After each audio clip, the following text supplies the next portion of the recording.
ہمیں تو بیسیوں دلیلیں آتی ہیں. جا ابا کے پیر پکڑ لے. پتہ ہے نبی پاک علیہ السلام نے فرمایا جس کا باپ راضی ہوگا اسی کا اللہ راضی ہوگا، اور جس کا باپ ناراض ہوگا وہ سارا دن وظیفے پڑھے اس کا اللہ راضی. یہ ابو داؤد شریف کی حدیث ہے. نا جی بڑی مہربانی، پیسے نہ لائیے گا آپ. اب بات سنیں، وہ بھی میں سمیٹنے کی طرف آ رہا ہوں، ختم کر رہا ہوں، آپ میری بات پہ توجہ رکھیں. عزیز بھائی، نبی کریم صلی اللہ تعالی علیہ وسلم نے جو اپنے غلاموں کی تربیت کی تو حضرت عمر فاروق کہنے لگے لکھ کے دو، لکھ دو. تو اماں کہنے لگی آپ لکھیں میں سائن کر دیتی ہوں. آپ لکھ دیں میں سائن کرتی ہوں. حضرت عمر نے لکھا فلاں بنت فلاں کو عمر سے شکایت تھی. پھر انہوں نے عمر کو معاف کر دیا. اماں سائن کرنے ہی لگی تھی، سائن کرنے ہی لگی تھی کہ مولا علی شیر خدا آ گئے، حضرت عبداللہ ابن مسعود آ گئے. اوہو عمر یہاں بیٹھے ہوئے ہو، میں سارے مدینے میں تلاش کر رہا تھا، یہاں بیٹھے ہو، وہ کچھ لوگ ملنے آئے، نکلو. اماں نے سنا کہ یہ عمر تھے تو اماں اٹھ کے کھڑی ہو گئی. آئے ہائے عمر تھے، آپ عمر تھے؟ تو جناب عمر کہنے لگے اماں تو نے جو کہا ٹھیک کہا، لیکن اپنے وعدے پہ قائم رہا، یہ ذرا سائن کر دے. اماں نے سائن کیے تو حضرت عمر فاروق فرمانے لگے علی آ گئے ہو تو بطور گواہ تم بھی دستخط کر دو. عبداللہ ابن مسعود تم بھی بطور گواہ جب سائن ہوئے تو جناب عمر نے رکا لپیٹا اور مولا علی شیر خدا سے فرمانے لگے علی یہ رکھ لو، مجھے لگتا ہے میں تم سے پہلے دنیا سے جاؤں گا، اور جب میں پردہ کر جاؤں نا تو یہ رکا میرے کفن میں رکھ دینا. اگر حضور علیہ السلام نے پوچھا نا میری امت کے ساتھ کیا سلوک کر کے آئے ہو تو رکا نکال کے کہوں گا یا رسول اللہ ایک بوڑھی ناراض تھی میں اسے بھی راضی کر کے آیا. حضور یہ میں راضی. بھائی جب تک ہم اللہ سے نہیں ڈرتے معاشرہ اصلاح پذیر نہیں ہو سکتا. جب تک یہ وظیفہ پک نہیں جاتا کہ اللہ میرے ساتھ ہے اور اللہ مجھے دیکھ رہا ہے تب تک حالات بہتر نہیں ہو سکتے. جب انسان یہ وظیفہ پکا لیتا ہے تو پھر چونٹی پہ بھی ظلم نہیں کرتا، پھر وہ گدھے کو ڈنڈا مارتے ہوئے بھی سوچتا ہے. پھر میرے بھائی وہ پھر احساس کرتا ہے کہ جانور کی وجہ سے ہی نہ قیامت میں پوچھ لیا جائے. لیکن جب اللہ سے نہیں، ہمارے اب نہ تو مراقبے رہے، نہ ہم تنہا مصلی پہ بیٹھتے ہیں، نہ رات کو رب کریم کو مناتے ہیں. نمازیں ہیں تو وہ بھی ساری دکھاوے کی، اللہ ماشاءاللہ.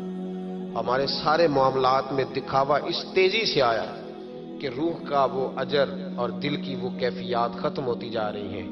رات مصلی پہ بیٹھے اپنی اصلاح کے لیے اپنے مالک کے حضور دعا کریں، اور سب سے بڑھ کر یہ کہ یہ ذہن بنائیں، یہ ذہن بنائیں کہ میں، یہ باپ مجھے بعد میں ملا، اماں مجھے بعد میں ملی، بچے بیوی بعد میں ملے، پہلے تو میں اپنے رب کے پاس تھا. اس وقت میرا کوئی رشتہ دار نہیں تھا، اور جب میں قبر میں جاؤں گا تو پھر بھی میرا اللہ ہی میرے ساتھ ہوگا. اور اگر اس کے بعد کوئی ہستی میرے لیے ابر رحمت بنے گی تو خدا کے محبوب کی ہستی بنے گی. میرے بھائی جس آدمی کے ساتھ انسان کو ہمیشہ کام پڑے اسے بندہ ناراض نہیں کرتا، اس کے ساتھ دوبارہ بھی مجھے کام پڑے گا. تو رب رسول کے ساتھ رشتے مضبوط کریں.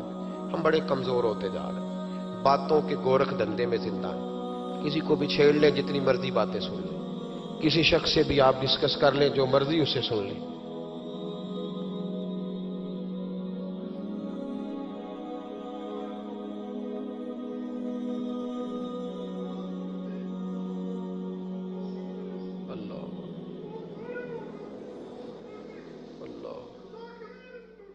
اللہ دیکھیں یہ کتنا جذبہ ہے.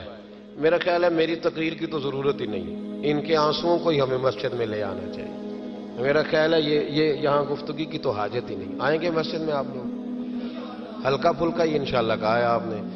چلو پکے نمازی کئی دفعہ کہتے ہیں ہمیں نہیں انشاءاللہ کہنے چاہیے، اسی تو پہلا بھی ہونے ہیں. اور بھائی کہہ دیا کریں، مہربانی کریں کہہ دیا. آئیں گے انشاءاللہ تعالی. ایک بات سن لو ایک بات. انہوں نے رخ موڑ دیا ورنہ میں بات کسی اور طرف کر رہا تھا. نبی پاک صلی اللہ علیہ وسلم کی حدیث ہے مسند امام احمد بن حنبل، فرمایا من ترک صلاۃ متعمدا،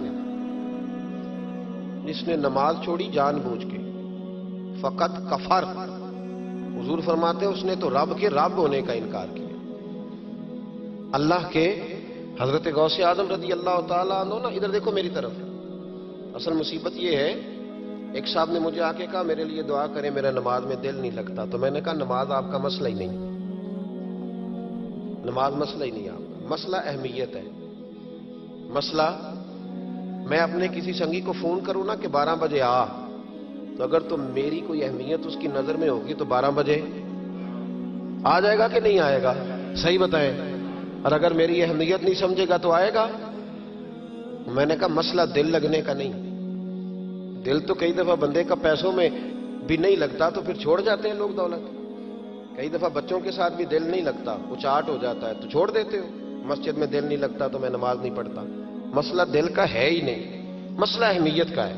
حضور غوث پاک نماز پڑھ کے، عصر کی نماز پڑھ کے باہر نکلے تو ایک نوجوان گلی میں کھڑا تھا.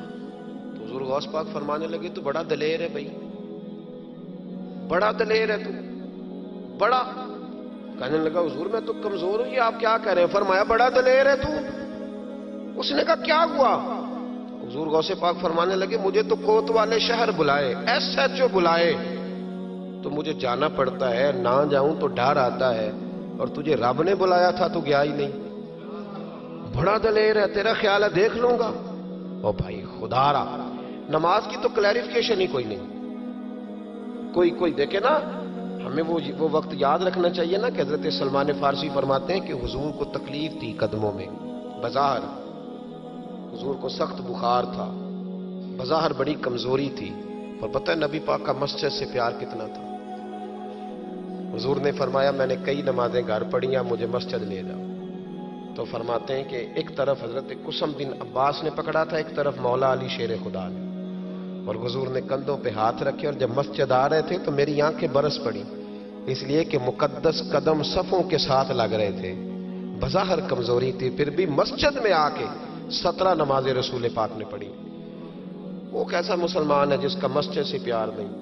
حضرت بابا فرید گنج شکر سے ایک شخص نے کہا تھا میرا دل سخت ہو گیا، تو آپ نے اس کے ہاتھ میں جھاڑو دے دیا. کیا کیا؟ بول کے بتائیں جی. اب لوگ سمجھتے ہیں بابا صاحب کے دربار پہ جاؤ، خوب قوالی سنو، واپسی پہ شکر لے آؤ، چھٹی، بابا صاحب راضی. جھاڑو دیا بابا صاحب نے. تو کہنے لگا حضور اس کا کیا کروں؟ فرمانے لگے جہاں مسجد نظر آئے نا جھاڑو دینا شروع کر دیا کر، اللہ تیرے دل کو صاف کر دے گا. اٹھ فریدا ستے آتے جھاڑو دے مسیت، تو ستا ہے رب جاگدا تیری ڈاڈے نال پرید. مسجد کا مزاج بنائے، مسجد سے محبت کرے. میں سفر پہ جاتا ہوں نا، جب واپس لوٹتا ہوں نا تو میں سنگیوں سے کہتا ہوں کہ میں ذرا مسجد تے دیکھ لیں گے میری مسجد کا کیا حال ہے. مسجد ایک حسن ہے، ایک وفا ہے جس کا بڑا دل ٹھنڈا کرنے کو دل کرے نا. میرے حصہ وظیفہ بتایا کرتے تھے، ایک شخص کہتا ہے حضور اندر بڑا تکبر ہے، تو فرمانے لگے مسجد کے باتھ روم دھویا کر. جی نہیں تسی نہیں غور کیتا میری گل تے، کام ہی بابا اوکھا دسیا میں مسجد کے. اس نے کہا کیا ملے گا؟ تو آپ فرمانے لگے یہ نہیں سمجھنا کہ یہاں چودھری آتا ہے، یہ نہیں سمجھنا میرا شریک آتا ہے، سمجھنا یہاں اللہ کے مہمان آتے ہیں. اور بندے کا گھر سمجھ کے تو ہم یہ کر ہی نہیں نہ سکتے گھر کس کا ہے، تو پھر کوئی دقت تو نہیں نہ ہونی چاہیے. یہ جب آتا ہے نا رمضان شریف، الحمدللہ کچھ لوگ کہتے ہیں کہ میں ان کا پیر بھی ہوں، کچھ کہتے ہیں کہ آپ ہمارے استاد بھی ہیں، اور پیار کرنے والوں کی تعداد تو بے شمار ہی ہے. لیکن میں مسجد کی دریوں کے لیے خود بلاتا ہوں دوستوں کو، بچوں کو کہتا ہوں آپ مل کے دھو لیں. تو مجھے کہتے ہیں استاد جی اتنے بندے 7 پوتے 17 پوتے بابا اجے بھی کاک ہوتے، آپ یہ کیا کر رہے ہیں؟ تو میں کہتا ہوں کہ میں ہاتھ لگاؤں گا تو سارے دوڑ کے آ جائیں گے، اور مجھے بڑا مزہ آتا ہے. کبھی یہ کام کر کے دیکھیں. اور اگر اس سے بھی زیادہ سکون لینا ہو تو جو طالب علم ہے نا مدرسوں میں پڑھتے ان کو روٹی کھلا کے دیکھیں، ان کے کبھی ساتھ بیٹھیں. ہمارے تو ہم محتمم کہتے ہیں جی میں تو کبھی مدرسے جی لنگر چکھیا ہی نہیں. میں محتمم ضرور ہوں، میں نہیں کبھی چکھیا، میں نیک آدمی ہوں. تو میں کہنا تو چکھیا کر تین پتہ لگے کہ جی تک کھاندے نہیں. ہاں وہ چکھیا کر، وہ تو تسی کھاندے ہی نہیں. آپ کے بچے تو ککڑ کڑائی کھاتے ہیں، وہ تو غریبوں کے بچے ہیں جو پتلی دال کھاتے ہیں. اس لیے مسجد سے پیار کریں، مدارس سے پیار کریں، مسجد کا کبھی ناغہ نہ کریں، مسجد کا کبھی ناغہ نہ کریں. امام شافعی فرمایا کرتے تھے جو لوگ مسجدوں میں آنے جانے کے عادی ہوتے ہیں مسجد قیامت کے دن انہیں ڈھونڈتی پھرے گی کہ یا اللہ جی آیا کرتا تھا اسے بلا، مسجدیں ڈھونڈیں گی. آئیں گے انشاءاللہ تعالی. نوجوان بالخصوص توجہ کریں مسجد کی طرف. جوانی میں عادت نہ بنے تو بڑھاپے میں بالکل نہیں بنتی. جوان نماز پڑھے گا تو بڑھاپے میں عادت ہوگی. اللہ تعالیٰ سمجھنے کی توفیق عطا فرمائے. اللہ کو جزا دے. اب میں نے ادھر بھی جانا ہے. جب تو آپ نے پہلے بھی بتایا تھا، پھر تو میں آیا ہوں تو پتہ چلا کتنا فاصلہ ہے. آپ تشریف رکھیں. یہ بڑے پیارے ہیں, یہ بڑے پیارے ہیں, محبت کے ساتھ فرما دیا. محبت ہوتی ہے نا جو کھینچ لاتی ہے لوگوں کو. تو یہ گئے تو جو بچہ ترتیب دیتا ہے تو اس نے کہا نہیں مشکل ہے, چونکہ مشغولیت کافی زیادہ 3 دنوں میں, تو میرے پاس آئے. تو بس طبیعت میں رنگ اس طرح کا تھا, میں کیا وہ انہوں نہ کریں اس بندے نے, جائیں گے انشاءاللہ. ان کا فائدہ یہ ہوا کہ کتنے کتنے اچھے لوگوں سے ملاقات ہو گئی. اور یہ بزم مجھے اس لیے بھی یاد رہے گی, اور یہ ہمیشہ یاد رہے گی. کسی شخص نے رو کے کہا ہے کہ لوگ نمازی بن گئے. آپ یقین کریں میں بڑا راضی ہوا اس بات سے. یار کوئی رو کے کہہ دے, وہ کوئی بھی ہو, دل ٹھنڈا ہو گیا, روح ٹھنڈی ہو گئی. اللہ آپ کو سلامت رکھے.